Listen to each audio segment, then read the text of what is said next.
On commence notre étude quotidienne, notre cocktail très pétillant en préparatif à titre préparatif de Hanouka.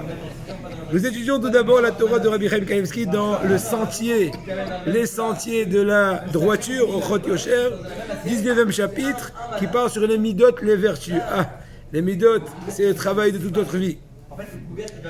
Notre maître Rabbeinu Chaim Vital, dans son saint Sefer qui s'appelle Sha'arei Kedusha, dans le deuxième char, de deuxième porte, comme tu dis, le deuxième chapitre, il te dit que pourquoi la Torah n'a pas compté les midot, les vertus, en tant qu'une des 613 mitzvot que la Torah nous incombe, parce que ce sont des essentiels, les principes essentiels, des bases de la mitzvot, et sans cela, on ne peut rien accomplir.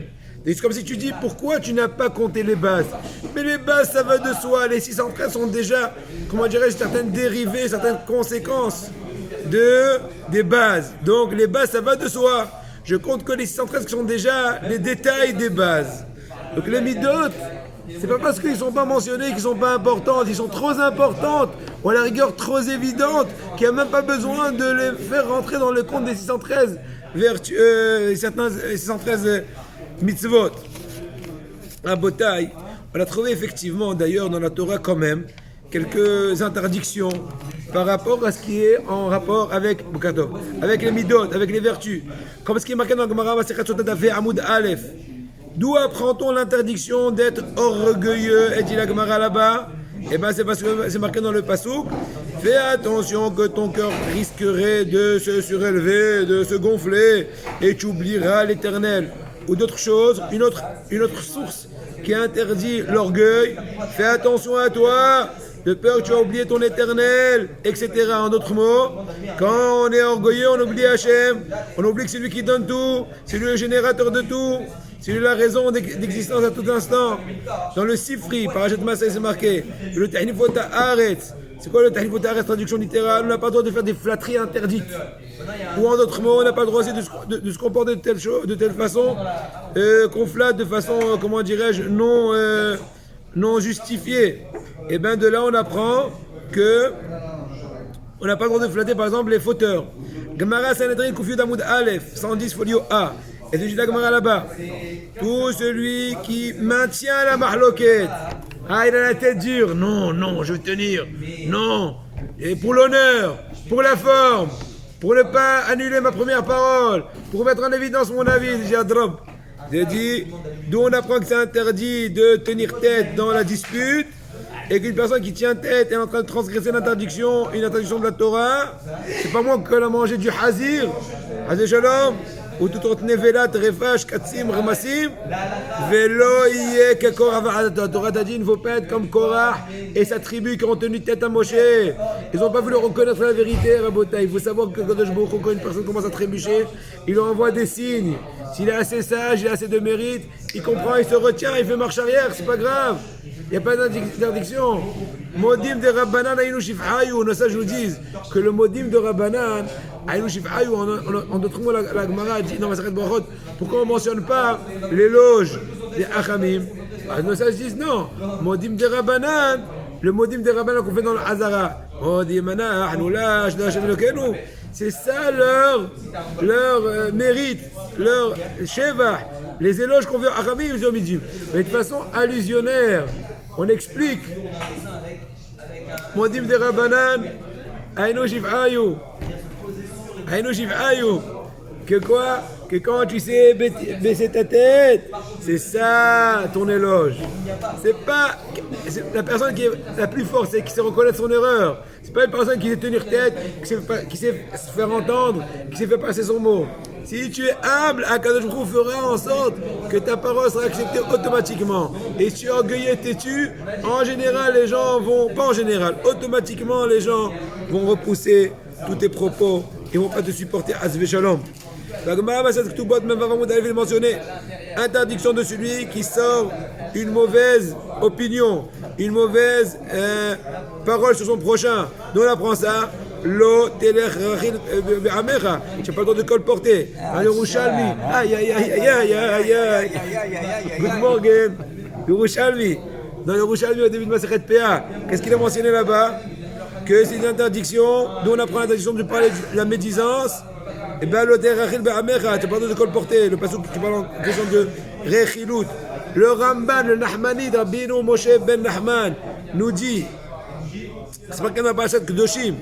Kedoshim dit, soyez saints, n'est-ce pas? De là on apprend qu'on n'a pas le droit d'être naval d'Irshut Torah. Se comporter comme une personne de ville dans le cadre de la Torah. Tu te fais passer pour quelqu'un qui est dans le cadre de la Torah et en quasimodo, ou des fois même en déclaré, ou en ruse, ou en trarouid. Tu fais des choses qui sont contre la volonté d'Akadosh Baruch Hu de la Teire. Le Smak, le Sarmikoutsi, il te dit, Smak, il te dit qu'il a compté dans le compte des 613 mitzvot, il a compté la tsni'ut, la pudeur en tant qu'une des vertus en fait, mais en tant qu'une des 613 mitzvot. Quand je passe par là-bas, du fait qu'il faut avoir que son campement, lieu de camp où on campe, il soit sain. Une des explications, c'est en fait de ne pas faire ses besoins à l'extérieur du camp. Ses besoins, parce que c'est une chose qui est pas kavod. Mais entre autres, il te dit, le Ramban, ça vient nous enseigner, le Smak te dit, la tseni'ut. Nous ramène ça au début du Siman Gimel. Et on voit aussi, dit le Abraham Kanevski, ou Matzinu chez Azal, Ihmiru me'ot. Nos sages ont été très scrupuleux par rapport à personne qui a des vertus, mauvaises vertus, comme ce qu'il dit Rabbi Chaim Vital dans son Sefer Sha'arei Kedusha. Et c'est marqué dans Gemara Masechet Sotah Tafeh Amoud Aleph. Tout celui qui est orgueilleux, c'est comme si qui remet en question les fondements de la Torah. C'est quelqu'un qui est hérétique. Et il faudrait le décimer comme ce qu'on a droit, comme ce qu'on est obligé de décimer les arbres d'idolâtrie. Et sa poussière, son sable ne va pas bouger pour la résurrection des morts. Donc ces restants dans la tombe, ils vont rester wallo, chez Mishmor. Et tout celui qui s'énerve, c'est comme si qu'il est en train de servir les idoles. Shabbat couvert à Moudbet. Et tout minegeinam, tout genre d'enfer s'empare de celui qui s'énerve. T'entends ça? Ne prends pas à cœur. Aïe aïe aïe aïe aïe aïe. Nedarim kafelef amoud alef. Comme ce que j'ai là, camarade, Nedarim kafelef amoud alef. Plus que cela, par rapport à la jalousie, ils ont dit nos sages. La Gemara, Shabbat kufnubet amoudbet. Il dit atzmotav markivim, la jalousie fait cause que les ossements de la personne vont pourrir dans la tombe, bien qu'en général les os sont une chose, et c'est une chose rigide. Et bien la jalousie qu'il a vécue dans sa vie, elle va être le produit destructif de ces os. Chez Mishmor, la kin'a, la jalousie, nos sages ont dit, la jalousie, la passion et l'honneur font sortir la personne de ce monde. 4e chapitre des Maximes de nos pères. Et par rapport à la haine gratuite, ils ont dit nos sages que la haine, elle est équivalente dans sa gravité par rapport à 3 choses. L'idolâtrie, l'adultère et l'assassinat, le meurtre. Yoma tête Amoudbet. Nos sages ils ont dit, et là on s'arrête pour tout de suite là, on va changer de registre, de classeur. Il te dit que tout celui qui fait blanchir la face de son prochain, en d'autres mots, qui lui fait honte en public, il n'a pas de part au monde futur, à votre guillemets. Ceux qui parlent de la Shonara, des gens qui sont tout le temps ancrés dans la médisance, eh bien ils n'ont pas de part au monde futur. Eretz Rabbah Perekud Aleph. Celui qui surnomme un surnom vexant, et le petit gros. Le bébête, il arrive là. Les trucs. Aïe, aïe, aïe. Eh bien, il va descendre dans les enfers. Aller sans retour. Il descend sans ascenseur de retour. C'est une simple descente. Pas la force de pesanteur. Il est tiré. Ceux qui ont fait régner leur crainte sur les autres. Des gens qui sont redoutables. Dominateurs. Eh bien, eux aussi, ils descendent dans les enfers. Ils sont jugés là-bas à toutes les générations, à tout jamais. Comme ça, je suis désolé d'être un peu macabre ce matin, mais disons qu'il faut quand même de temps en temps mettre les pendules à l'heure Ça ne veut pas dire qu'il est question de nous, mais bon, il faut au moins essayer de se préserver, de ne pas arriver à Shalom, à ces degrés-là de gravissime. Tchouvé! On est encore vivant. On a la possibilité tout instant de tout faire balancer dans le meilleur sens. Faites vos jeux, Moraï Verabotaï. Question. J'ai des enfants en bas âge et je leur donne à manger avant que les hommes ne rentrent de la synagogue le Shabbat. Cela pose-t-il problème d'ouvrir le couvercle de la marmite et de les servir puis de la refermer? Oui, la dafina, la srena, la chound, etc. Alors on va voir. Le plat est-il complètement cuit? C'est la réponse. On répond à la question par une autre question. Eh bien, si la réponse est non, il faut attendre qu'il soit complètement cuit, car sinon vous activez la cuisson en replaçant le couvercle. N'est-ce pas? Tu recrées une certaine, comment dirais-je, densité de chaleur, tu recoinces la chaleur, avec la concentration de la chaleur, tu vas activer. Et si la réponse est oui, que le plat est déjà assez cuit, parce que tu as déjà cuit avant d'entrer de Shabbat presque complètement, et la plata c'est juste pour un peu mijoter, pour tenir au chaud, et maintenant dans ce cas-là, vous pouvez retirer le couvercle et servir de la marmite dans une assiette, mais il est fortement conseillé d'essuyer complètement les gouttes de vapeur se trouvant sur le couvercle pour, petit 1, éviter que ces gouttes ne tombent sur la plata, ce qui conduirait à la cuire, les gouttes qui ont refroidi entre temps. Secondo, éviter que ces gouttes refroidissent puis soient recuites dans la marmite lorsque vous remettez le couvercle. Les gouttes qui vont refroidir. Et dernièrement, en conclusion, si le pain est complètement cuit, on soulève le couvercle, on l'essuie, on sert, on remet le couvercle. Rabbi, il y a un problème avec les liquides. Comment? Il y a un problème avec les liquides qui se trouvent dans le plat. Ah, pourquoi ils sont refroidis, tu penses? Tu veux dire que quand la marmite a été découverte un temps soit peu, elle a refroidi avec le liquide. Ouais. Il y a des sauces, quoi. Tout ça, des sauces. Liquide. Si on sert le couvercle, il va y avoir un appel d'air froid. D'accord. Il va rentrer dans la. Alors, qu'est-ce qui va se passer?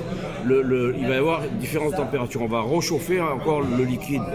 Pas la viande qui est cuite. Je ne pense pas qu'avec 1 ou 2 minutes. Non, je te dis. Ravi nous a interdit de le faire. Effectivement, c'est pendant 10 minutes, tu as raison. Mais je ne pense pas en 1 ou 2 minutes de découvert de la marmite va causer un refroidissement gravissime. Au maximum, il va passer, imaginons, de 100 degrés à 98, 95. Or, quand tu as déjà passé la zone de Yassel et bon, qui est environ selon 48, 50 degrés. Le plus Mahmir 110, je ne sais pas combien. Belisha, et encore, ça dépend, on voit les couleurs. Donc, il n'y a pas à craindre. Be'ezrat Hashem. Maintenant, continuons à nous délecter dans l'étude de la Teiré par rapport aux lois du Shabbos. Là aussi, c'était Shabbos. Mais là, c'est Shabbos selon un certain ordre. Là-bas, c'était Shida Mekubetset. C'était un cocktail, non en désordre. On y va.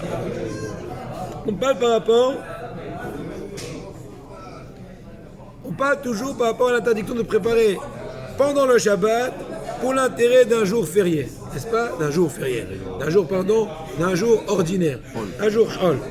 Eh bien, on a le droit d'étudier la Torah le Shabbat, bien que son intention est pour préparer, comme moi ça m'arrive. Je veux préparer par exemple un cours pour mes élèves. En général, des fois j'ai des programmes en semaine, soit avancer dans le prochain livre, soit préparer un autre truc, etc. Donc des fois le Shabbat c'est un temps, on va dire, qui est un peu plus à ma portée. Donc je me permets de l'utiliser pour faire un premier jet, une première vision du cours, des 2 cours que je fais pendant la semaine au Avrim qui sont très profonds. Il faut les préparer pendant quelques heures. Pour parler 40 minutes, il faut préparer au moins quelques heures, bien qu'on a déjà bien étudié les sujets, bon, il n'y a pas qui soit. Donc ce qu'il y a aucun problème. Ah, mais tu es en train de préparer pendant le Shabbat le temps que tu aurais dû passer pendant un jour régulier pour préparer ton cours, c'est pas grave. Puis que c'est la terre. Et c'est pas grave. La terre. Tu es en train de faire une. Ok? Et ben, maintenant, je vais expliquer un peu plus quand même.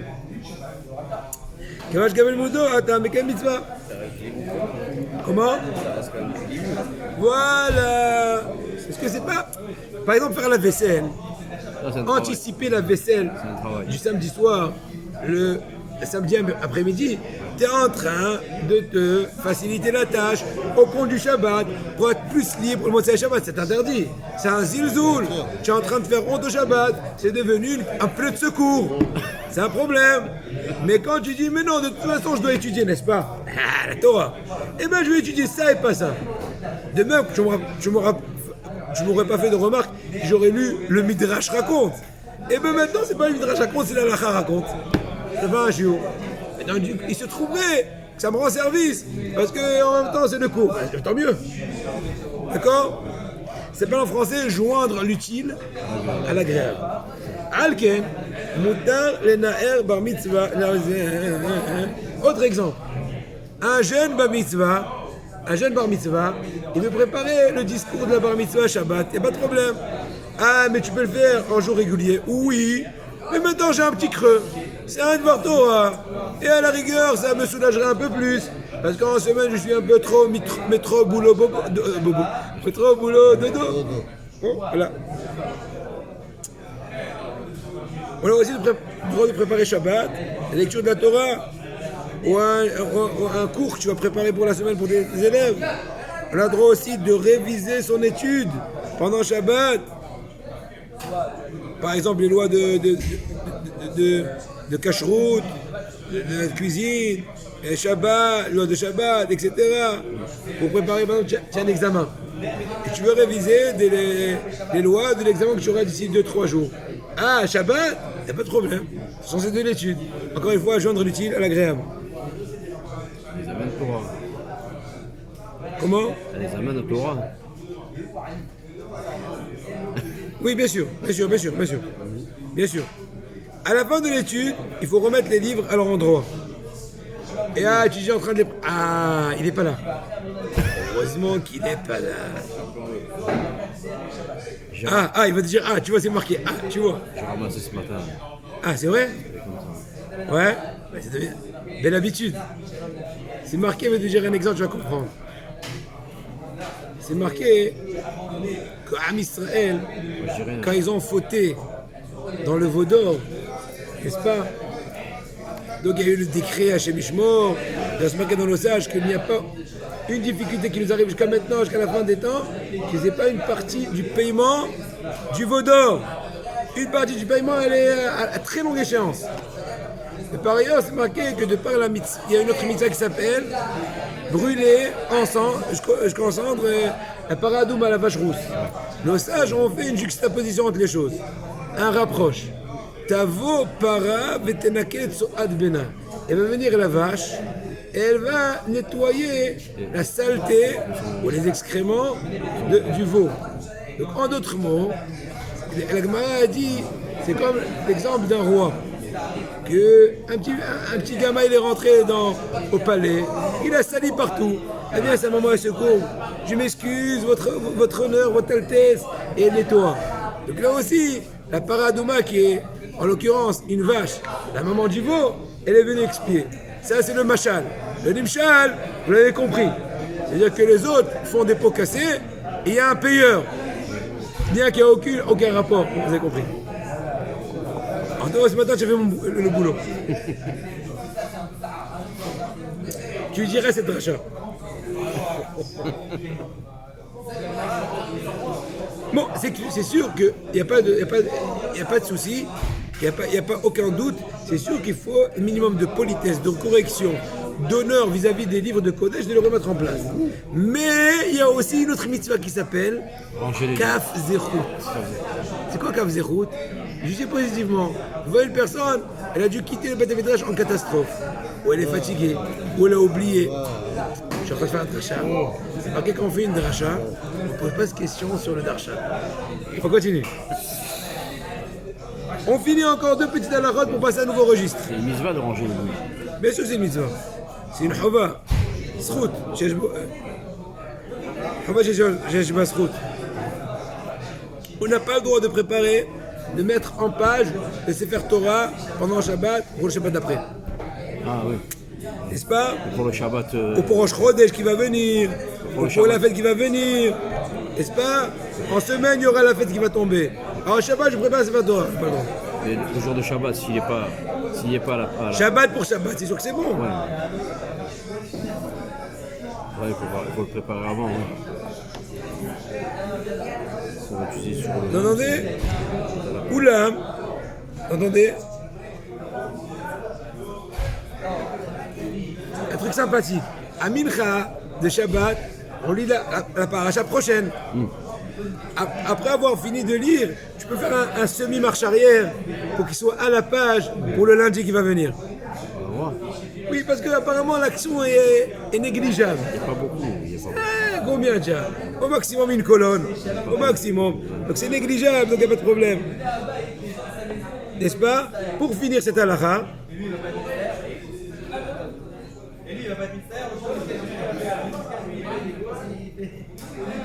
si quelqu'un qui a un boulot le Motsei Shabbat, imagine il travaille le samedi soir, ou il veut faire un chiour et dormir tard, etc. Il a le droit de se reposer samedi après-midi, même en ayant l'intention de cette chose-là, mais sans la prononcer. Quand il les prononce, là, il est en train de mettre en évidence le fait qu'il utilise Shabbat pour le os interdit. Ouais, ce qui arrive. Ouais, d'accord. Ça, c'est tertio. Maintenant, par rapport au Hashmonaïm. Le Midrash dit, on a commencé dans les deux cours précédents de raconter un peu les 4 galouyot, les 4 exils qu'Am Israël a subis pendant l'histoire. Le Midrash dit à la fin de ces paroles que la seule solution pour ne pas se faire attaquer par les 4 galouyot, les quatre exils, c'est le Erev Rav. C'est quoi Erev Rav? Erev Rav, c'est le mélange des nations au rabbin. Le mélange Yébari. C'est à l'idée à Teshuvah. De par le biais, c'est marqué Veruach Elokim Ra'efet Apene Amaim, c'est Ruach Shel Mashiach. Bischut HaTeshuvah Shenimshela Lemaim. La Torah, la Teshuvah et le machal de l'eau. On se marquait dans Echa Shifri Kamaim Liber, déverse ton cœur comme de l'eau. Et ainsi il est mentionné dans le Rambam, dans les lois de Teshuvah, Perek Zena Chae, avec ce langage-là. En Israël Nigalim et la Teshuvah. Am Israël ne seront délivrés que de par la Teshuvah. Notre Shiva, il raconte que quand il était en Haaretz, ils ont dit quelle est aujourd'hui la solution par rapport à cette guerre-là qui est infinie, qui n'a pas encore cessé, on ne sait pas quel est le bout, quand ça va se finir. Il leur a dit, le Midrash en question qu'on a cité dans les cours précédents, que tout dépend de la Teshuvah. Hosher, Pneteom, Yavan, Madai, Edom, Galout, tout ça. Après c'est quoi la fin? Zeruah Elokim, la Teshuvah. Et Enzetaloui. Peu importe qui va gagner de façon technique la guerre, le véritable vainqueur, c'est celui qui fera tchouva. Tout ce qui est marqué aujourd'hui, on est en train de supporter Ba'avonot, ce qui est marqué dans la Torah. La Torah dit dans Vaikra Yut Et Kaf Et, Velo Takiya Aret Etrem Tamachem Ota, que la terre d'Israël ne soit pas obligée de vous vomir, de rejeter. Si jamais vous allez la souiller à Shemishmo, la terre d'Israël rejette tous les fauteurs de plusieurs façons, par le biais des Arabes, Hachem Ishmo des accidents, qu'Hachem nous protège. La seule solution, le seul médicament, c'est renforcer la Teshuvah, la Torah, les Shivot, le Bet Knesset. Et voilà, on commence un peu à toucher à Hanouka. Demain soir, c'est Hanouka. Nos sages disent, c'est quoi? Marqué au début de Bereshit, il y avait Erkatouv, c'est marqué comme ça. Nos sages ils ont dit, c'est quoi Tohu? Bavel. Bohu, Madai. Hosher, c'est Galut Yavan. Oui? Edom, c'est marqué la suite, non, Edom, oui. Voilà. Bohu, c'est Galut Madai. Hosher, c'est Galut Yavan. Et la fin, Tehom. זה גלות במלאכת הרשעה, גלות אדום. שאין להם חיקה כמו תהום. Alors ça, ils nous disent, hein, pour commencer un peu, peut-être demain, on va un peu plus parler de la sagesse grecque. Nos sages disent, Théom, c'est Galout Edom. Attention, là, il va parler déjà de Edom tout d'abord. Théom, c'est Edom. Chez Galout Arona, c'est la dernière exil. Et dans cette galoute-là, Yesh Tapanim Vatsura chez Galout Yavan. Elle a un dédoublement de personnalité. La dernière exil, celle de Edom, de l'Europe, etc. Elle est aussi, comment dirais-je, la cousine de la civilisation grecque. Comme ce que nos sages ont dit, Hosher, c'est Galout Yavan. Apne Théom, c'est Edom. Shapanim, c'est Edom, qui est Umat Yavan. Ils ont la même face que les Grecs, les descendants de Esav. Et surtout aujourd'hui, on est dans Erev Rav, on a dit dans le cours précédent que le Gaon de Vilna, le Mirtav Milaou ramène au nom du Gaon de Vilna, qu'aujourd'hui on est Galout de Erev Rav, en fait c'est un cocktail de 4 galouillantes en même temps à la fin des temps qu'on est en train de traverser actuellement. Et bien, si on comprend bien c'est quoi exactement l'essence de l'exil de Yavan, de par ça on pourra aussi savoir comment se comporter, comment se confronter, surtout à l'époque de Aguluka, de Massour Bezat Hashem qui se rapproche, contre l'exil de Yavan. Et donc il faut comprendre ce que nos sages disent dans Maseret Yoma Tet Amoud Bet. Ils ont demandé pourquoi le premier Beth Amikdash a été détruit, pourquoi le second, etc. Pourquoi ils n'ont pas posé la question pourquoi la galoute de Yavan est venue? Ils n'ont pas posé cette question-là. Pourquoi qui pshita c'est la ville Madoua c'est pshita. En fait, nos sages, ils étaient pas chouts pour eux pourquoi Yavan est venu. Encore la dernière galoute avec Edom, ils ont posé des questions. Il y a Inam, Gilou Harayot, premier Beth Amikdash, second, etc. Mais Yavan c'était pas chout. Qu'est-ce qui était pas chout? Juste pour commencer, parce qu'on va s'arrêter dans 2-3 minutes. Nos sages ont dit que Yavan, il ressemble à l'obscurité parce qu'ils ont mis de l'obscurité. Ils ont assombri les yeux d'Israël de par leur décret. C'est marqué dans Sha'anaou Simantaf Koufpe Saïf Bet. Il a mis le nom de Megillat Ta'anit, le Maseret Ta'anit, Megillat Ta'anit, que le 8 Tevet, c'est un jour où on devrait jeûner parce que c'était le jour où Talmaï, le roi grec, a rassemblé 70 sages, des sages d'Israël. Il leur a demandé de traduire la Torah en grec. Et à ce moment-là, il y a une très grande obscurité qui s'est emparée du monde pendant 3 jours. Donc, a priori, selon notre fausse compréhension, on aurait dit au contraire, c'est bien, on est en train de publier le judaïsme, Bible, la Bible. Non, nos sages ont caractérisé la chose comme Hosher. Un petit rabotail goûté de la paracha de la semaine. Il est mentionné dans la Passouk.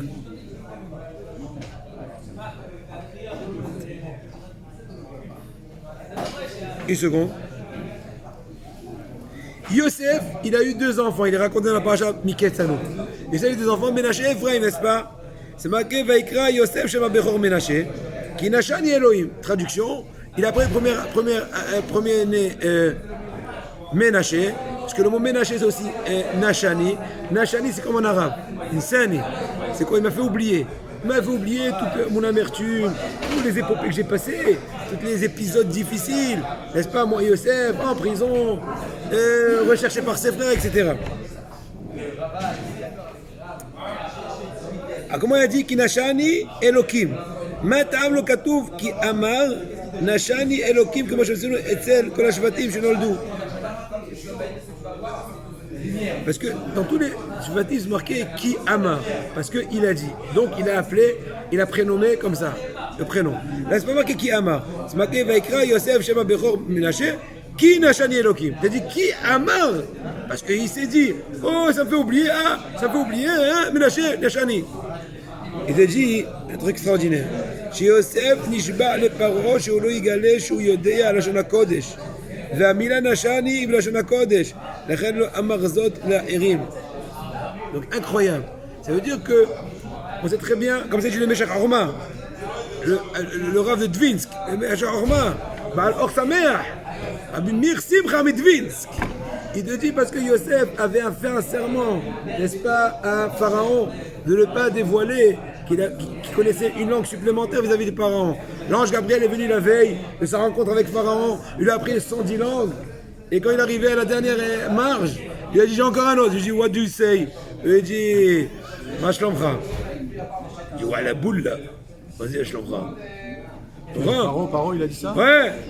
Non, Yosef, il lui a dit maintenant si tu dévoiles que tu 111 moins que 70, ils vont me sortir du troll, ils vont te mettre. Il dit je te jure, je ne dévoile pas. Donc maintenant, pour ça que dans la Torah, c'est pas marqué qui Amar Nashani. Il n'a pas dit je dis que. Et quand tu dis que, c'est quoi Ménaché? Parce que c'est étymologie Nashani. C'est quoi Nashani? C'est du québécois? C'est du africain? Tumbalala, c'est quoi ça? Il dit non, je dis bien. Il dit Ménaché, il dit Nashani. Il dit c'est quoi Nashani? Je dis c'est un cuicui. Voilà. C'est un peu vous faire. On fait quand même une petite halakha et je me rate à la chambre quand même. Même une toute petite. On va prendre au hasard un truc très petit comme ça, tu vois. Pâques. Et encore une fois, Pâques. Yesh anashim nirganim. Yes s'appelle en français des pleurnicheurs. Bon. C'est ça. C'est une bouilloire qui ne cesse jamais de bouillir. En général, au bout d'un moment, c'est tac, tac, ça saute, il y a un thermostat. Il a Sha'an Shabbat. Il y a des gens qui se plaignent tout le temps, qui pensent tout le temps que leurs amis leur font, disent contre eux. Ouais, il y a du je ne veux pas dire paranoïa. Ah, mais c'est Madame Kazé, si tu discutes avec une telle personne, eh bien, je t'avise, je mets warning. Dis quoi? Il dit, ah, mais c'est du Gaëlo, très attention. C'est un peu le jour. Tu m'as dit, mon petit bonjour. Mais ce jour-là, donc entre-temps, tu as fait, sans le vouloir, une douche de Shonara. Bonne journée.